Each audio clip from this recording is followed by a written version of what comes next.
Baik, Assalamualaikum warahmatullahi wabarakatuh, sahabat rumah baca dimanapun Anda berada. Kembali pada hari ini, sore ini, kita akan bersama-sama untuk join dengan live Rumah Baca Anak Nagari di episode ke-40 ini. Pada hari ini kita akan berbincang bersama salah satu pemateri hebat kita.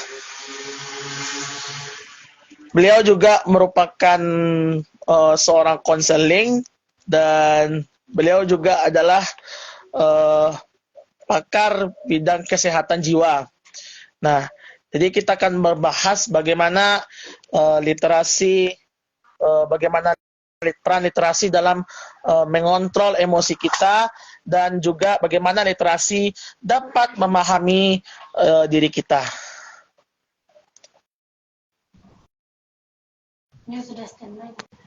Nah, sekarang kita akan coba menghubungi pemateri, semoga bisa join.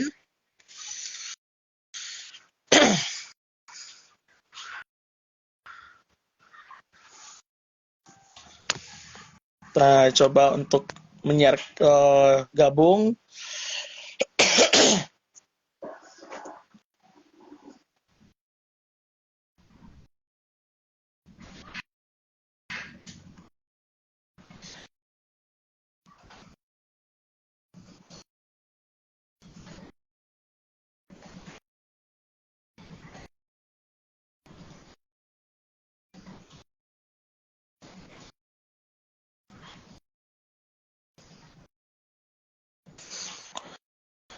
Kita akan coba bergabung dengan pemateri kita yang akan membahas bagaimana mengontrol diri kita dan memahami juga diri kita dengan literasi. Karena tanpa kita sadari bahwa literasi tidak hanya bermanfaat untuk kesehatan fisik, tetapi juga literasi membutuhkan suatu teknik agar jiwa kita, agar emosi kita dapat terkendali. Nah, ketika kita telah memahami diri kita, siapa kita, maka kita pun juga paham bagaimana cara mengontrol diri kita. Kita coba dulu. Apakah sudah join, Bang?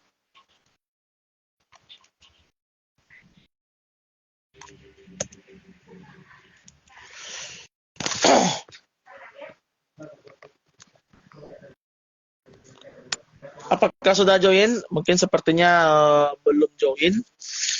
Kita akan coba berusaha untuk join. Dia sudah kita terima, kita udah siarkan langsung bersama, cuman belum muncul lagi tampilan layarnya.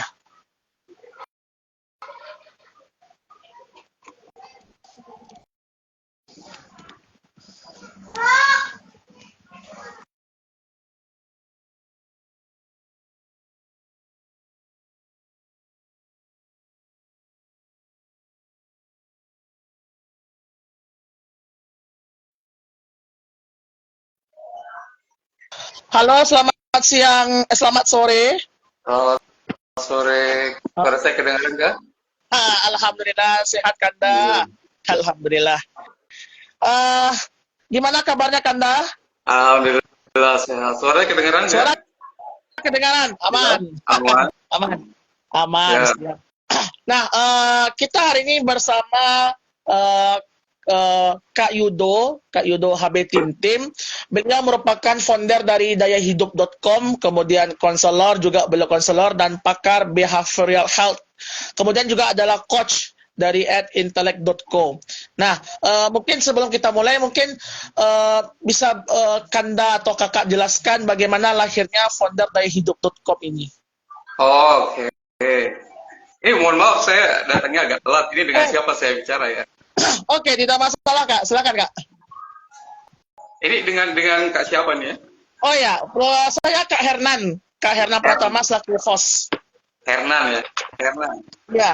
Oke, salam kenal Kak Hernan. Salam kenal. Ya, senang sekali. Ya, senang sekali hari ini bisa bergabung dengan Rumah Baca Nagari. Anak Nagari, benar. Ya, terima kasih juga sudah melibatkan Daya Hidup untuk kolaborasi hari ini. Nah, kalau kita lihat tentang Daya Hidup itu sebetulnya saya buat tahun lalu itu untuk mendukung ekosistem sekolah supaya mereka mendapatkan kesempatan uh, ada provider yang membantu mereka untuk pengembangan diri dan kesehatan mental. Karena yang kita tahu di sekolah itu kan lebih banyak pengembangan keterampilan pedagogis gitu ya, keterampilan administrasinya, tapi untuk keterampilan bagaimana pengelolaan kesehatan mentalnya itu belum banyak yang mensupport. Makanya karena saya udah 20 tahun bergerak di bidang pendidikan, akhirnya saya memutuskan untuk ya membuat Daya Hidup itu untuk mensupport pengembangan kesehatan mental di lingkup ekosistem sekolah. Gitu sih Kak. Oke Kak, berarti memang terutama sekarang kita baru dengar hasil SNBP ya Kak, hasil seleksi SNBP mungkin sebagai teman-teman kita yang SMA mungkin ketika menerima hasilnya lulus mungkin dia akan senang, tapi mungkin ketika dia mendapatkan tidak lulus mungkin terpecah nih, ada yang ya udahlah udah gak lulus sudah kita terima aja, tapi ada yang sampai drop sampai nangis gitu, udah kayak kita udah se-effort ini gitu, makanya perlu adanya pelayanan kesehatan mental, betul ya Kak? Ya, akhirnya saya banyak berkolaborasi nanti tuh dengan guru-guru bimbingan konseling. Oke. Nah, Kak, mungkin kita akan berbincang mengenai emosi. Apakah emosi itu baik untuk diri kita? Dan kalau kita tidak bisa mengendalikan emosi, apa yang terjadi, Kak?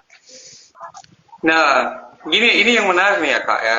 Jadi, uh, karena yang sudah lumrah di kalangan masyarakat itu, emosi itu digunakan secara sepihak dalam konteks satu area negatif. Misal kita sering dengar orang kan bilang ini, aduh aku nih lagi emosi nih, atau jangan deket-deket dia lagi emosion gitu kan.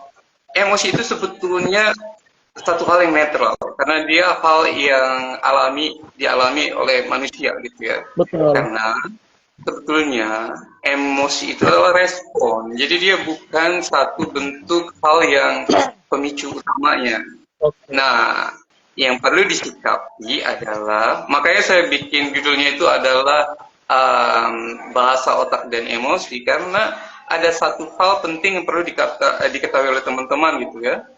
Untuk memahami emosi, kita harus memahami dulu fisiologis dari otak kita, karena kalau misalnya teman-teman tahu, semua hal dalam metabolisme tubuh, kemudian karakter dan karakteristik kita, itu semuanya ada di otak. Nah, termasuk salah satunya emosi. Karena emosi adalah respon bagaimana otak menyikapi fenomena yang dialami. Kayak tadi kakak bilang kan bagaimana adik-adik kita yang kelas 12 ini menyikapi entah itu keberhasilan atau kegagalannya, kemampuan dalam mengelola faktanya itu akan mempengaruhi emosinya gitu. Nah, emosi itu jadi bisa positif, bisa negatif, itu spektrumnya antara positif dan negatif, dia akan bervariasi. Dan satu hari dia bisa berubah-ubah, bisa senang, bisa sedih gitu. Jadi dalam hal ini saya ingin jelaskan juga, jadi teman-teman, emosi itu tatarannya, areanya adalah positif dan negatif. Jadi kalau kita lihat, ini teman-teman pernah nonton ya film Inside Out ya toh? Nah, Inside Out itu kan mewakili emosi toh. Betul. Inside Out itu ada emosi. Kalau Inside Out yang pertama itu dia membahas 5 emosi dasar manusia. Ada joy, ada disgust, ada angry, ada sad. Itu emosi dasar manusia. Tapi intinya emosi itu adalah informasi yang dikirim oleh otak terkait dengan fenomena atau kejadian apa yang dialami oleh kita. Nah, itu. Oke. Mungkin menarik juga nih ketika kakak membahas juga kalau kita pernah nonton film Inside Out. Dan jujur ketika kita menonton film Inside Out itu pasti ketika kita nontonnya tuh ada semacam emosi yang kita keluarkan mungkin berbeda-beda, ada emosi marah, ada emosi sedih, kemudian ada emosi yang lain-lain. Nah, emosi itu bisa nggak hilang secara permanen, Kak? Nah, balik lagi, emosi itu adalah respon. Jadi dia spontanitas dari apa yang dikirimkan oleh otak kita.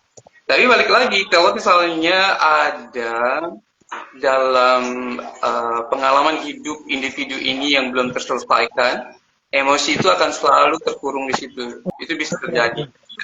Ya misalnya dia punya trauma, kemudian dia melihat kembali situasinya, nah, emosi itu akan berulang.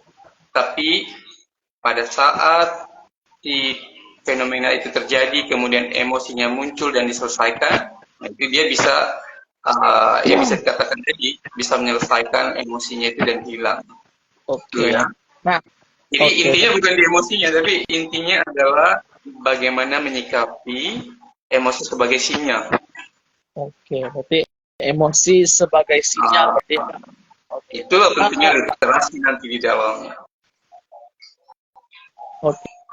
Oke, Kak, berbicara tentang emosi dan bagaimana kita memahami diri. Kan setiap orang pasti memiliki emosi yang berbeda-beda, tergantung kepada kondisi jiwanya. Nah, apa faktor yang menyebabkan emosi itu bisa berubah? Apakah mungkin karena faktor lingkungan, Kak? Ataukah faktor pengasuhan orang tua? Atau mungkin ada faktor yang lain, Kak? Ada tiga tuh. Ada tiga yang membentuk bagaimana setiap individu itu memiliki emosi yang dia alami itu ya. Oke. Yang jelas emosi itu subjektif. Setiap orang punya pencetus, punya kadar yang beda-beda. Tapi dia tuh dibentuk oleh tiga hal. Yang pertama itu pengalaman hidup sendiri ya. Dari kecil sampai usia individunya saat ini, mereka kan kita ini merekam kejadian-kejadian. Nah, pengalaman itu yang akhirnya membentuk emosi dasar kita. Okay. Nah, kalau pengalaman ini tidak divalidasi, entah itu oleh orang yang punya pengetahuan atau tidak, emosi dasarnya ini bisa tidak valid nih. Akhirnya dia secara subjektif bisa terjebak dalam satu emosi yang tidak bisa dipertanggungjawabkan. Jadi satu, pengalaman hidup itu membentuk emosi dasar manusia. Yang kedua, itu dari pembentukan secara perilaku. Entah itu norma sosial gitu ya, atau pengasuhan. Itu juga membentuk bagaimana emosi itu berbeda dari satu individu ke yang lain. Yang ketiga, itu dari sisi sistem saraf. Okay. Karena di sistem saraf kita ini terlebih dari perempuan dan laki-laki itu beda tuh ya. Karena untuk meregulasi emosi itu ada yang namanya sistem limbik dan di sistem limbik perempuan itu lebih besar daripada laki-laki. Itulah mengapa di kalangan umum banyak orang menerima bahwa perempuan lebih emosional dibandingin laki-laki gitu ya. Karena memang sistem limbiknya perempuan itu lebih besar daripada laki-laki. Jadi saya ulang lagi, emosi itu setiap orang bisa beda-beda tergantung dari pengalaman hidup yang dia dapatkan, kemudian bagaimana pembentukan perilaku yang terjadi dalam kehidupannya dia dan fungsi sistem sarafnya dia gitu. Oke.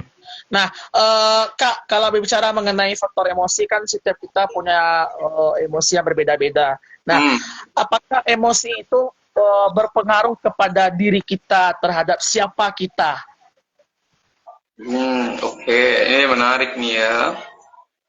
Jadi kalau misalkan emosinya ini tidak disikapi dengan baik gitu ya, emosi ini yang akan menjerat kita dalam satu konteks diri kita yang lain gitu. Dalam arti, ingat emosi adalah respon, dia bukan pencetusnya. Jadi pada saat kita tidak bisa menyelesaikan pencetusnya, misalnya kayak adik-adik yang tadi kakak bilang tidak diterima di perguruan tinggi gitu toh.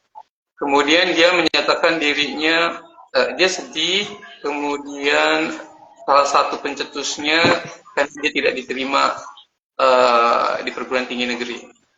Nah, kalau dia tidak bisa menyikapi faktanya dengan baik, dia akan muncul labeling dalam diri dia. Misalnya, saya memang tidak layak, saya memang bodoh, saya memang tidak kompeten, saya memang tidak pintar, misal gitu ya.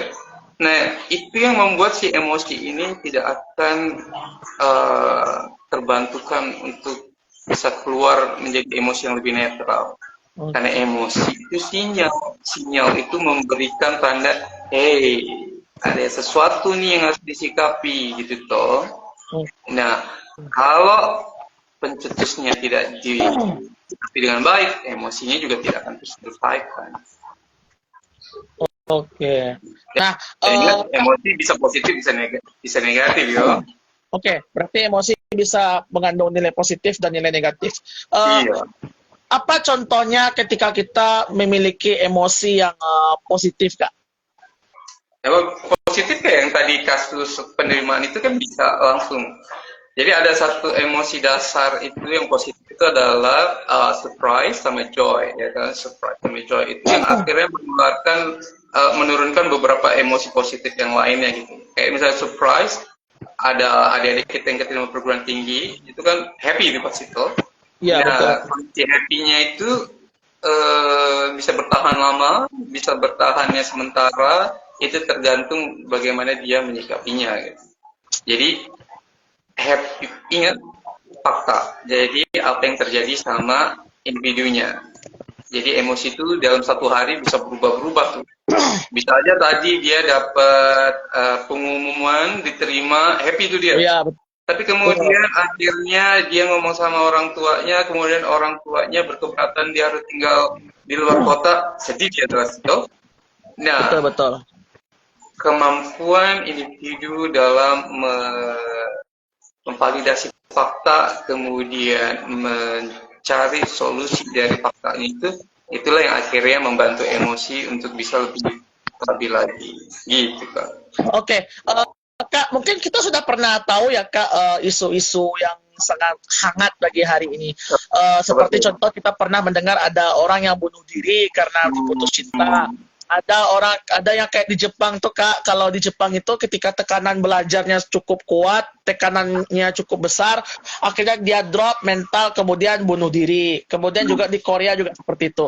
Apakah itu juga melibatkan emosi juga Kak? Sebetulnya bukan melibatkan emosinya, tapi melibatkan kemampuan bagaimana meregulasinya, bagaimana mengelolanya. Dan salah satunya adalah kemampuan mengedukasi diri terhadap apa yang terjadi dalam diri kita, gitu ya. Karena kalau misalkan tadi dia bunuh diri karena ada kegagalan akademis, gitu ya.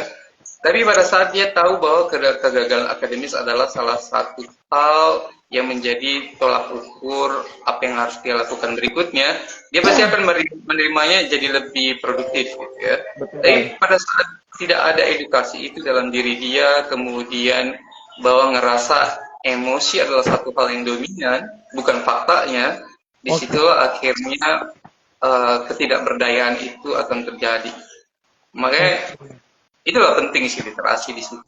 Bagaimana kita mengedukasi diri sendiri, bagaimana akhirnya menyiapkan pemberdayaan buat diri sendiri, sehingga pada saat down momennya datang, kondisi keterpurukan itu hadir dalam kehidupan kita, kita mampu untuk melihat sudut pandang yang bisa mengembalikan kita dalam kondisi yang lebih baik. Itu. Oke. Nah, kalau kita berbicara mengenai emosi, tadi sesuai dengan judul topik kita bahwa ada peran literasi, bagaimana kita memahami bahasa dan otak juga. Bagaimana mekanisme kerja otak, bagaimana otak memahami emosi melalui sebuah literasi? Nah, satu hal yang paling penting adalah kita kan dibekali oleh Tuhan dengan lima indera gitu ya, dalam arti indera itu sensasi yang harus kita asah gitu. Termasuk dalam salah satunya itu kemampuan untuk ya nantinya akan meregulasi emosi itu. Karena literasi pada saat dia tidak dikembangkan, itu akan membuat kapasitas manusianya menjadi lebih minim gitu. Dibandingkan orang yang punya kemampuan literasi cukup baik. Misalnya dia terbiasa mencari sumber sendiri melalui bacaan, ya kan? Ini sumber juga perlu diperhatikan, apakah sumber video, audio visual seperti ini dengan literasi teks itu juga ada beda tuh. Karena kalau misalkan kita sumber melalui audio visual seperti ini, kemampuan kita untuk melakukan analisanya itu jadi lebih pendek dibandingkan kalau kita baca. Gitu. Kalau kita baca, kita punya kemampuan untuk stop, pause, and then think, and analyze, gitu. Kemudian analisa apakah kita punya sudut pandang yang sama atau beda dari apa yang kita baca. Jadi kalau misalkan kita lewat audio visual seperti ini, gitu ya, karena mengandalkan short memory konsep di sini, itu kemampuan analisanya jadi tidak banyak. Karena begitu kita bicara, kemudian bicara hal yang lain, tadinya mau fokus dalam mengkritisi satu hal, sudah ganti lagi. Nah, itulah yang membedakan. Jadi, apa hubungannya antara si literasi otak ini adalah kaitannya dengan bagaimana setiap individu itu melalui apa yang dia baca, apa yang kemampuan literasinya itu, mampu mengidentifikasi kondisi dirinya. Karena banyak orang tidak bisa mengidentifikasi emosi. Ini emosinya apa ya? Kok saya tiba-tiba nangis ya? Kok saya tiba-tiba nggak mau berbicara dengan orang lain ya? Kok saya tiba-tiba maunya marah aja? Nah, disitulah kalau kita punya kebiasaan untuk melakukan self-development, pengembangan diri secara literasi, misalnya baca-baca buku terkait dengan psikologi, terkait dengan pengembangan diri, gitu toh, kita akan lebih mudah untuk memberikan jeda dengan diri kita. Oh ya, yang saya alami ini, bagaimana cara menyikapinya, kemudian solusinya seperti apa. Jadi ada proses analisis yang tapi kalau orang-orang yang tidak punya kebiasaan atau keterampilan literasinya, mereka akan terjebak dalam emosinya, bukan terjebak dengan pencetusnya dan bagaimana solusinya. Dan satu hal lagi, pada saat kita paham bahwa semua sumber dari sistem kontrol dalam hidup kita itu ada di sini, nah kita jadi lebih paham, oh this is just only emotion. Jadi ini cuma emosi itu sinyal. Apa yang terjadi? Oh karena tadi saya dimarahi. Apa yang terjadi? Oh tadi karena saya dipermalukan. Bagaimana saya menyelesaikan emosi ini? Sikapi tadi kejadiannya bagaimana? Misalnya dimarahi karena apa? Cari solusinya. Misalnya dipermalukan karena apa? Cari solusinya. Emosinya akan kembali normal lagi. Gitu kan? Oke, ini juga banyak juga tadi saya perhatikan di Google Scholar dan beberapa jurnal mengenai bagaimana pengaruh literasi terhadap kecerdasan emosional. Nah, saya ambil aja satu contoh penelitian dari Faris Jihadin Hanifah dari Universitas Islam Bandung. Beliau menjelaskan dalam kesimpulannya bahwa sangat penting bahwa literasi itu penting dalam bagaimana EQ-nya atau emotional quotient-nya. Kemudian peran orang tua pun juga penting ya Kak dalam pengembangan emosi anak. Ya, jelas. Karena kan tadi yang saya bilang, emosi itu terbentuk dari 3 faktor. Pengalaman, pembentukan perilaku, dan sistem syaraf. Okay. Jadi kalau tadi yang scholars itu bilang, ya pada saat orang tidak mencari tahu secara referensi mengenai dirinya sendiri, dengan orang yang tidak tahu, orang yang tahu dan tidak tahu, pasti orang yang tidak tahu akan terjebak di emosi itu, terjebak tidak bisa menyikapinya. Tapi kalau yang terbiasa mencari referensi, dia pasti bisa mencari dan mengelola emosinya jauh lebih baik. Oke. Nah, berarti cukup sangat penting dari pengaruh orang tua, dan orang tua pun juga sangat berperan penting bagaimana anak itu bisa berkembang baik secara fisik, merupakan secara emosional, secara kognitif juga kita akan butuh panduan dan pola asuh orang tua. Tetapi kita kan juga pernah melihat nih ada beberapa kasus di mana orang tua itu juga melakukan penganiayaan kepada anak, dan juga mungkin anaknya itu kayak benci sekali dengan orang tuanya, kemudian dia membenci, kemudian mengutuk-utuk orang tuanya, kenapa dia menyiksa saya, menganiaya saya, bla bla bla bla bla.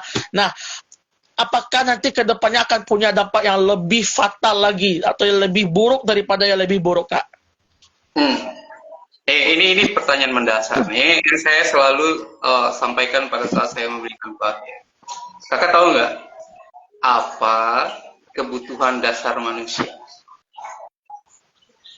Kebutuhan dasar manusia, jiwa dan raga. Oh, ayo, apa ayo? Apa ya?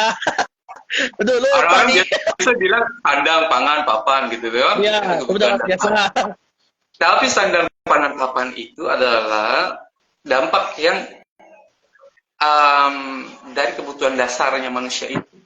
Satu, kebutuhan dasar manusia itu adalah feeling secure, merasa aman. Dari zaman manusia primitif sampai zaman sekarang orang modern, pada saat dia aman, hidupnya nyaman. Pada saat dia tidak aman, hidupnya tidak akan aman, tidak akan nyaman itu toh. Nah, feeling secure ini yang harus disikapi. Kayak tadi misalkan ada orang tua yang memperlakukan anaknya tidak pantas lah gitu ya. Itu bisa jadi dalam kehidupan orang tuanya ada feeling insecure yang akhirnya dia lampiaskan ke anaknya gitu. Nah, inilah akhirnya daya hidup. Saya sering mengkampanyekan bahwa coba cek ada nggak hal yang menjadikan diri kita feeling insecure, merasa tidak aman. Entah itu di fase perkembangan kita sebelumnya atau saat ini.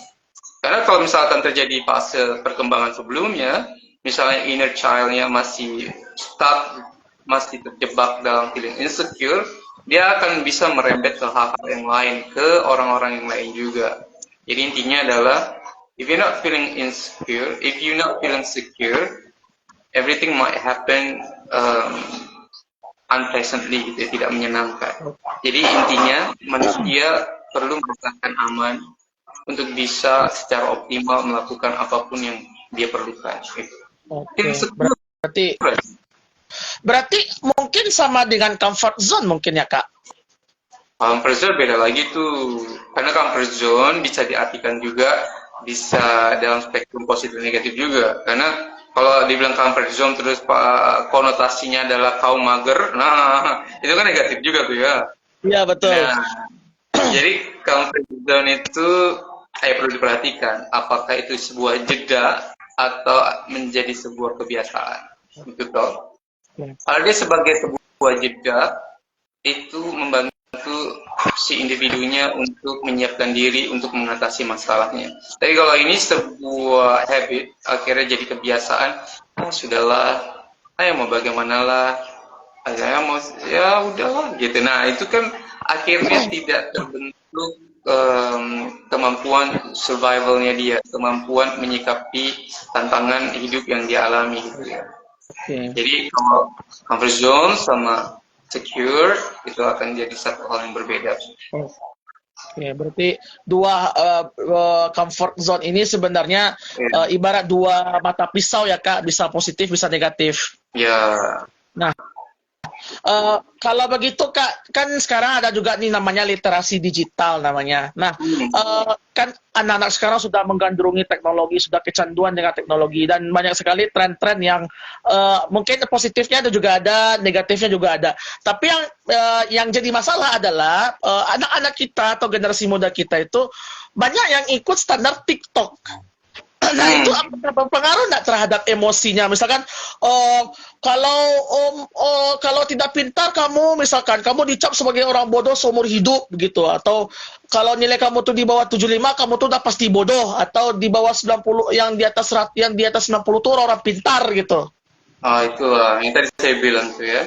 Literasi digital itu kan seperti yang sekarang ini ya. Maksudnya referensinya bisa secara live, kemudian rentang kemampuan individu untuk menganalisanya itu jadi pendek. Itu. Oke. Bedanya lagi kalau misalkan kita mencari referensi secara teks gitu, kita punya jeda, kemudian kita punya kemampuan mengkutip.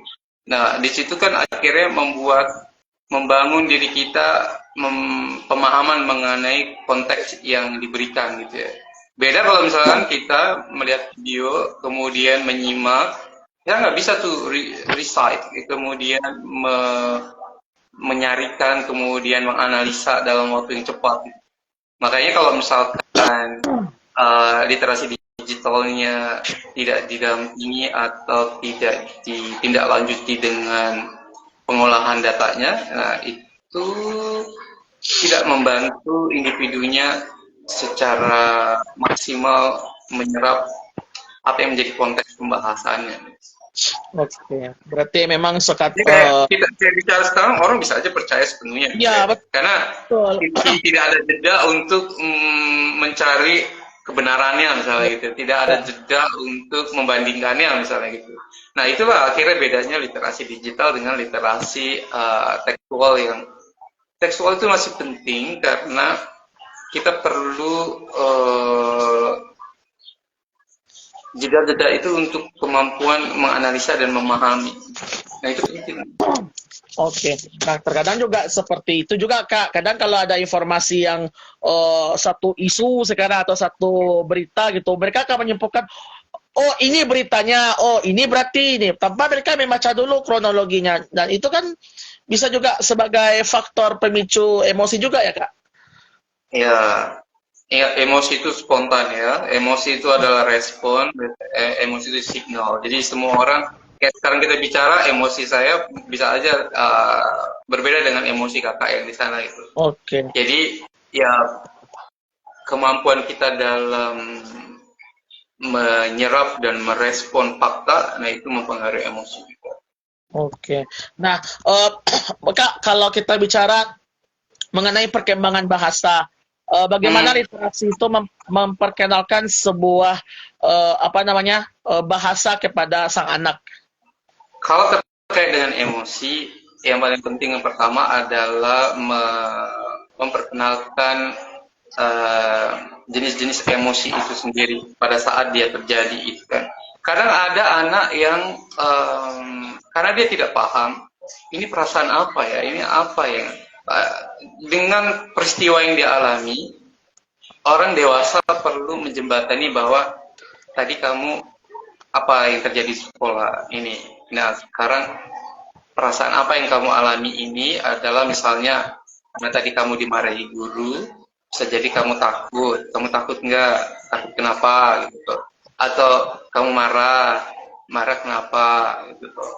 Jadi hal yang pertama perlu diajari terkait dengan literasi emosi ini adalah kemampuan anak untuk mengidentifikasi emosinya, perasaannya. Itu penting tuh. Supaya suatu saat nanti dia sudah besar, kemudian terjadi peristiwa atau fenomena, dia bisa mengidentifikasi, oh ya, saya ngerasa malu, oh ya, saya ngerasa marah, oh ya, saya merasa terkejut karena kejadian ini.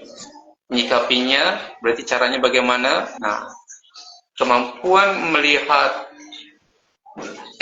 informasi yang disampaikan otak melalui emosi, nah itu yang membuat individu jadi bisa lebih bijak lagi menyikapi emosi. Jadi kalau dilihat dari sisi perkembangannya, literasi di fase-fase perkembangan awal bantu anak-anak untuk bisa mengidentifikasi dari jenis emosi itu. Kemudian pada saat anak sudah mulai mampu untuk mengelola kemampuan berpikirnya, ajak dia untuk melihat atau membaca artikel-artikel yang mereka bisa analisis gitu. Kan banyak buku-buku anak yang merangsang anak untuk mengetahui si tokoh dalam ini merasa apa gitu. Nah, jadi kemampuan mereka untuk mengidentifikasi emosi dan mengeksplorasi dirinya sendiri, nah, itu membantu dia. Oke. Nah, Kak, bagaimana peran literasi dalam perkembangan bahasa bagi anak? Nah, bahasa itu kan kaitannya dengan komunikasi nanti, ya. Dan pada saat anak bisa mengkomunikasikan apa yang dia pikirkan, emosinya juga bisa tersampaikan. Jadi pada Oke. saat kemampuan literasi anak sangat minim, kemudian berarti kemampuan bahasanya juga terbatas, berarti dia juga tidak bisa mengkomunikasikan apa yang dia pikir dan apa yang dia rasa. Disitulah sebabnya anak yang kemampuan literasinya kurang dengan anak yang literasi kemampuannya baik, anak yang literasinya baik, dia mampu untuk mengkomunikasikan apa yang dalam pikiran dan emosinya. Jadi perbendaharaan bahasanya itu akan membantu dia mengkomunikasikan apa yang ada dalam pikiran dan perasaan itu. Oke. Berarti cukup penting sekali bagaimana kita melihat peran bahasa dalam pembentukan literasi. Nah, bagaimana juga kita melihat kombinasi antara emosi, bahasa, dan juga perkembangan otak dengan adanya literasi, Kak? Kalau misalkan kita paham bahwa kita itu sudah dibekali gitu ya, dibekali dengan sistem syaraf yang bisa membantu diri kita berkembang lebih baik. Salah satunya adalah di dalam sistem syaraf kita itu di prefrontal cortex itu kan bagaimana kita mendapatkan atau menyerap pengetahuan gitu ya. Jadi pada saat si sistem syarafnya ini, si otaknya ini kita maksimalkan untuk mendapatkan asupan-asupan referensi yang dibutuhkan, perbendaharaan dari konteks, perbendaharaan dari kata-kata itu akan membantu emosi jadi lebih bisa terpaham bagi hidupnya. Jadi yang pertama adalah ingat otak ini punya potensi yang luar biasa. Kalau otak bilang kamu jelek, kamu akan jelek. Kalau otakmu bilang kamu akan luar biasa, kamu akan luar biasa. Hati, kenapa coba hati menjadi simbol dari emosi? Karena dalam sistem saraf di otak, pada saat kita menangkap fenomena, yang pertama kali sinyal yang dikirim oleh sistem syaraf itu adalah ke jantung. Makanya kalau kita lagi kesel, jantungnya jadi deg-degan, gitu. Kalau kita lagi takut, jantungnya jadi deg-degan. Kemudian yang berikutnya akan terserang adalah sistem pernapasan. Oke.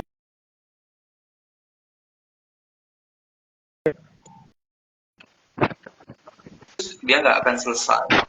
Tapi kalau kita tahu, kok jadi deg-degan ya? Kenapa ya? Oh, tadi saya mau dimarahin. Kenapa ya dimarahinnya? Nah, kita harus bisa menghubungkannya antara sistem fisiologis kita, sistem fisik kita, syaraf kita dengan emosi supaya logikanya bisa dibantu untuk mencari solusi. Oke. Kebayang nggak? Berarti juga pengaruh ke kesehatan ya, Bang? Loh, semua pasti. Kan kalau misalkan ya, kita tidak bisa menyikapi emosi itu secara terstruktur dan cepat, awalnya dia akan menjadi stres.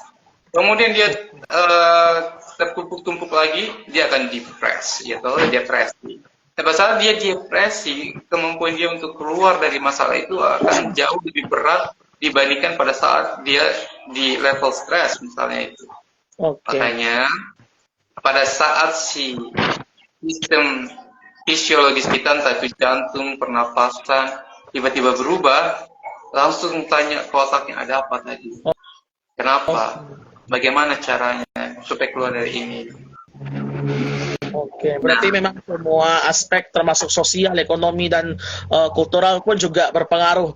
Nah, kita akan mengkaji lebih dalam lagi bagaimana sebagai generasi muda, mungkin terutama anak-anak, bagaimana mereka tahu dan sadar diri dengan istilahnya mental health. Karena isu-isu mental health ini sekarang cukup bagaimana ya Kak, sangat krusial karena banyak sekali gara-gara stres dikit mereka bunuh diri, gara-gara emosi dikit mereka sering bunuh-bunuhan, gara-gara emosi yang tidak terkendali jadinya tawuran gitu. Dan emosi itu kalau kita lihat sekarang akhir-akhir ini lebih kepada konotasi negatif gitu, bukan lagi ke sifatnya yang netral seperti yang kakak sebutkan tadi.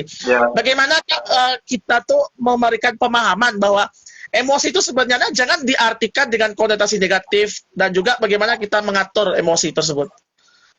Ya, ini yang perlu akhirnya pendampingan orang dewasa, pendampingan orang yang sudah memahami konteksnya. Kadang orang dewasa juga karena dia mendapatkan pengalaman yang bersumber dari orang yang juga tidak paham dengan konteks ini, bisa juga terjebak dengan memaknai emosi secara negatif. Jadi yang paling penting buat teman-teman yang sekarang juga ada di dalam live Instagram ini, satu hal, emosi itu adalah respon yang dikirimkan oleh sistem syaraf kita. Jadi dia bukan hal yang dominan untuk diatasi. Yang perlu diatasi kalau untuk menyikapi emosi adalah pencetusnya apa. Nah, pada saat, tapi kan kadang susah ya Kak, maksudnya mencari solusinya kalau pikirannya juga kacau. Nah, ada satu dalam satu pendekatan mindfulness, nih saya tanya sama kakak, apa tanda vital manusia yang menyatakan manusia itu hidup? Tanda kalau manusia hidup itu, kalau menurut saya ya manusia itu bernafas. Kalau kita nggak bernafas, berarti kita nggak ada, udah mati gitu. Ya betul sekali. Tapi berapa banyak manusia yang menggunakan nafasnya ini bisa membantu sistem syaraf di otak. Karena kebanyakan dari kita bernafasnya itu hanya bernafas pendek tuh, cuma bernafas sampai dada, tidak bernafas dalam. Bernafas dalam itu dia bernafas memakai diafragma yang pakai perut. Kenapa?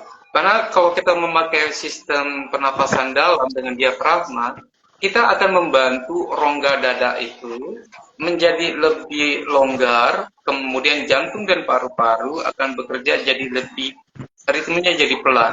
Pada saat ritmenya jauh lebih pelan, dia akan mengalirkan aliran darah dan oksigen yang cukup baik ke otak. Nah, pada saat aliran itu cukup baik, otak akan jadi lebih tenang, otak jadi bisa kita ajak untuk mencari, meregulasi bagaimana mengatasi emosi. Itulah makanya dalam menyikapi konteks kesehatan mental dan emosi, saya lebih sering mengajak teman-teman untuk latihan bagaimana mengolah pernapasan. Karena dalam pernapasan akhirnya kita menjedakkan diri kita dulu untuk bisa ya setidaknya self care dulu, bahwa si otak ini perlu asupan oksigen yang baik untuk lebih tenang. Pada saat dia lebih tenang, kita bisa mengajaknya untuk mencari jalan keluar dari apa yang kita rasakan sebagai emosi. Gitu. Berarti kuncinya mengatur pernafasan. Dan juga kata kakak tadi, kalau mungkin kalau kita bahas secara agama mungkin ya Kak, karena kita agama Islam, mungkin emosi pun juga diatur oleh agama, bagaimana kita mengendalikan marah, bagaimana kita mengendalikan emosi. Kita pun juga ada panduan agama, dan mungkin apakah bisa agama itu dikombinasikan dengan sains dalam persoalan pengendalian emosi dan perkembangan otak anak? Ya, karena agama itu kan pada dasarnya adalah membangun kedamaian, ketenangan, gitu ya. Pada saat manusia sadar bahwa dia perlu satu pegangan dalam hidupnya yang mampu membuat dia jadi lebih tenang, lebih damai, itu akan membantu dia juga menyikapi bagaimana menghadapi masalah.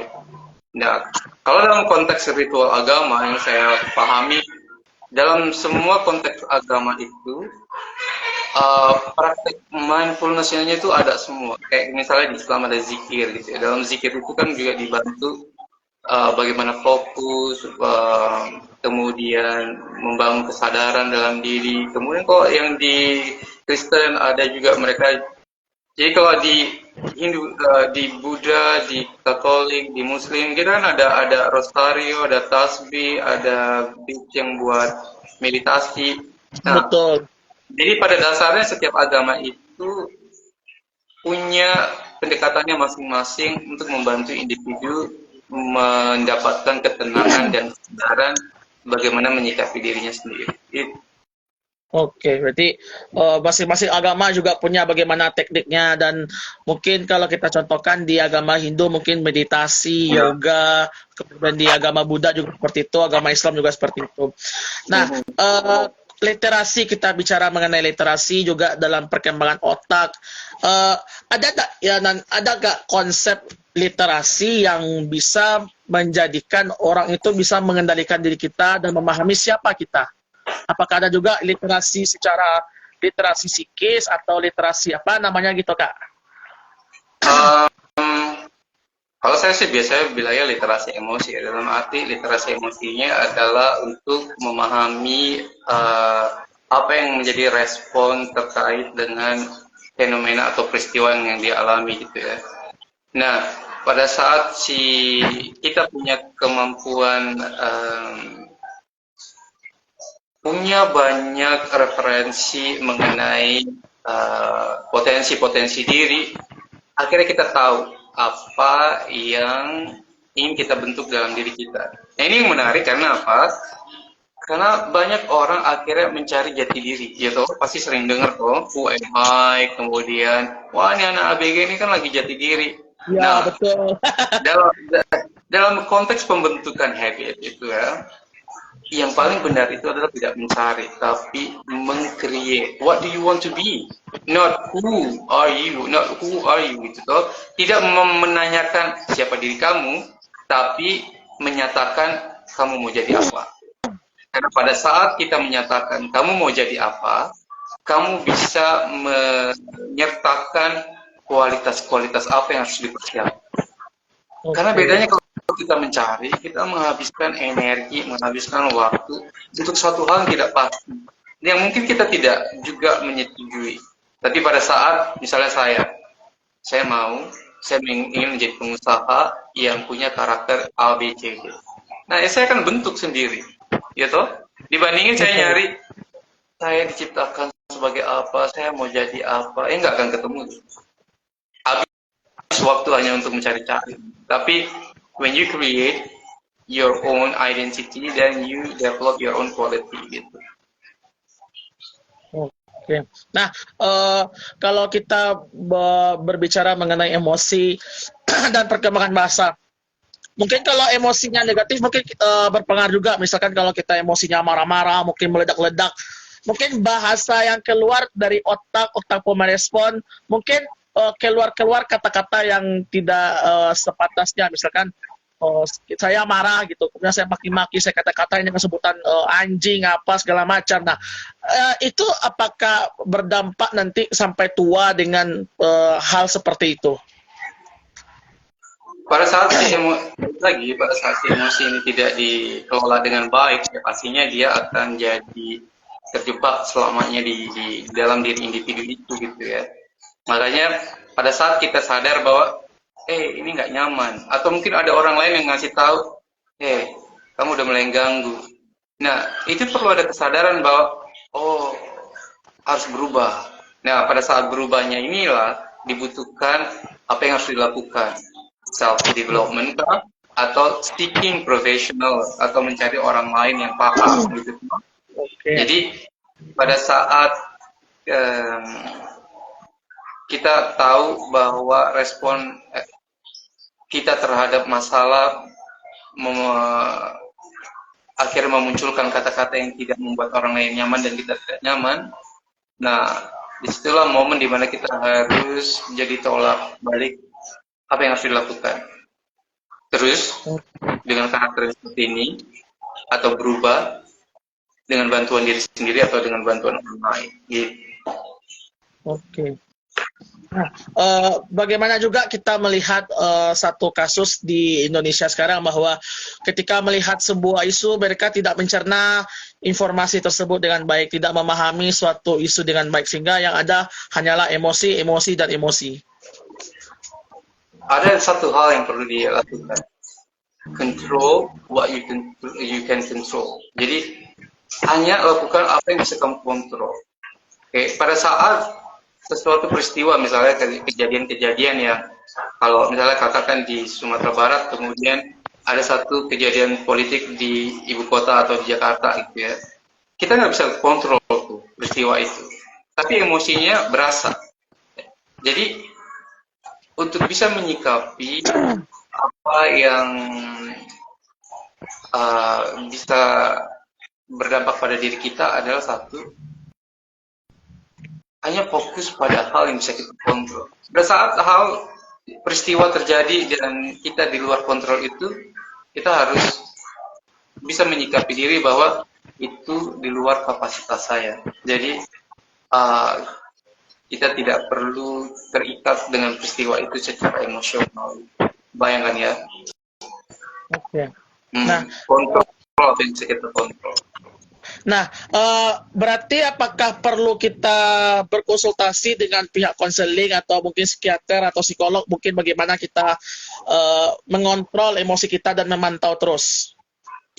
Itu kalau misalnya kemampuan validasinya sudah tidak bisa secara logis lagi atau secara valid lagi diterima oleh individunya gitu ya. Tapi pada saat dia bisa mengukur kemampuannya dia, kemudian dia bisa merasakan perubahan ke arah yang lebih baik, dia bisa melakukannya secara mandiri. Jadi pada saat saya udah melakukan ini tapi nggak ada perubahan, saya udah melakukan ini nggak ada, nah udah saatnya bertemu dengan profesional, yaitu konselor atau psikolog, untuk menjadi resource, sumber yang bisa memvalidasi apa yang sudah terjadi dalam kehidupan dia, gitu ya.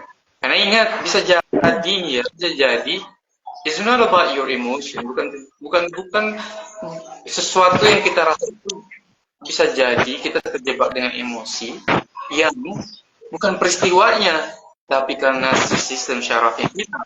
Misalnya yang saya baca gitu di dalam neuroscience, orang-orang yang mungkin punya injury, punya cedera kepala itu, bisa jadi kemampuan dia dalam menyerap fakta itu mempengaruhi respon yang dihasilkan terhadap emosi. Jadi kan nih misalnya ada guru-guru gitu ya, yang saya sering dapat guru-guru bimbingan konseling. Ini anak, ini lagi yang bikin masalah gitu. Kayak kalau guru melihat kenakalan anak tuh kayak, aduh ketemu lagi sama. Tapi pernah nggak terpikir bahwa anak ini dia tidak punya kontrol terhadap fungsi fisiologisnya dia. Mungkin dia pernah cedera kepala, kemudian bagian prefrontalnya atau temporal lobes-nya terganggu gitu ya. Dan di situ kemampuan agresinya dia akhirnya tidak terkontrol. Karena ingat, kalau otak sudah cedera, dia juga tidak punya kontrol terhadap meregulasi perilaku dan emosi gitu. Jadi untuk anak-anak yang mungkin sudah terlabel sebagai anak nakal, terlabel sebagai anak yang tidak mampu, terlabel, bisa jadi itu bukan kesalahan kamu, tapi ada fungsi dalam otak kamu yang perlu disikapi. Tapi jangan khawatir, pada saat kita tahu kok saya kayak gini ya, intinya satu, harus ada aim, harus ada motif, harus ada motivasi dalam diri yang harus berubah. Karena di dalam otak ada yang namanya sistem neuroplasticity, kemampuan beradaptasi. Jadi pada saat tadi kayaknya saya pernah dulu kecelakaan, kemudian dari kecelakaan itu saya jadi sifatnya kasar misalnya gitu ya. Paham tuh dia, orang-orang jadi tidak suka sama saya, paham tuh dia. Nah, yang perlu diperhatikan adalah build your new identity and habit. Jadi, bangun lagi, who do you want to be? Kamu mau jadi orang seperti apa? Bangun kebiasaan. Karena dengan neuroplasticity, fleksibilitas otak, dia akan menghasilkan individu baru sesuai habitnya, sesuai dengan kebiasaannya. Jadi buat teman-teman atau guru-guru yang sekarang hadir terus punya anak-anak murid yang susah banget ini, susah banget ini. Nah, bukan salah mereka. Bisa jadi satu, mereka tidak paham, bisa jadi di dalam faktor eksternalnya terjadi. Jadi kehadiran kita sebagai orang yang paham membantu dia untuk bisa memahami kalau kondisinya sudah seperti ini, ayo kita lakukan satu hal yang baru untuk menciptakan diri kamu yang baru. Gitu deh. Berarti cukup Ya, penting. there's no such thing as a bad kid. Tidak ada yang namanya anak nakal, tidak ada yang namanya orang jahat. Yang ada adalah orang yang feeling insecure dan tidak paham mengenai kondisi dirinya sendiri. Oke. Terakhir Kak, apa yang ingin Kakak sampaikan ke teman-teman pegiat literasi dan sahabat rumah baca, bagaimana kita bisa mengontrol diri kita biar kita tuh menjadi sosok yang cerdas tidak hanya secara akademik tapi juga secara cerdas secara emosi. Ya. Jadi yang paling penting jika saat ini sudah muncul kesadaran bahwa mengembangkan diri sendiri itu perlu juga memahami potensi internal dalam diri. Kita juga perlu mencari referensi-referensi yang akan mendukung pengembangan diri kita, gitu ya. Misal kayak tadi saya bilang, pada saat kita ingin menjadi orang yang lebih baik, kita tentukan identitas apa yang ingin kita sematkan dalam diri kita. Pada saat kita sudah ingin menyematkan identitas itu, cari referensinya melalui literasi. Literasi sekarang banyak hal, tapi coba cari literasi yang memberikan jeda supaya kemampuan analisa kita juga bisa terbangun. Karena pada saat kita mendapatkan literasi secara instan, kita akan menerima itu secara sepihak dan tidak bisa dipertanggungjawabkan. Jadi supaya kita bisa mengkontrol diri sendiri, emosi, kemampuan kita dalam meregulasi emosi, cari tahu lagi kita ingin menjadi individu yang seperti apa. Pada saat kita sudah tahu dari referensinya, pada saat kita ingin lebih yakin dengan hal itu, validasi dengan orang yang lebih paham. Makanya perlu ada diskusi setelah ada proses inkubasi. Itu. Oke. Terima kasih Kakak yang telah memberikan pemahaman bagaimana kita melihat emosi, bagaimana kita melihat perkembangan bahasa, kemudian bagaimana juga literasi berperan dengan perkembangan sosial dan emosional. Terima kasih Kak, tetap semangat dan terus berkarya sebagai konselir dan juga sebagai psikolog. Semoga karya-karya Kakak dan jasa bakti Kakak semoga bisa bermanfaat untuk masyarakat luas. Terima kasih Kakak. Ya, sama-sama. Selamat sore, assalamualaikum. Terima kasih juga teman-teman pegiat literasi dimanapun Anda berada. Saya Herna Pratama pamit undur diri. Terima kasih. Wassalamualaikum warahmatullahi wabarakatuh dan salam literasi.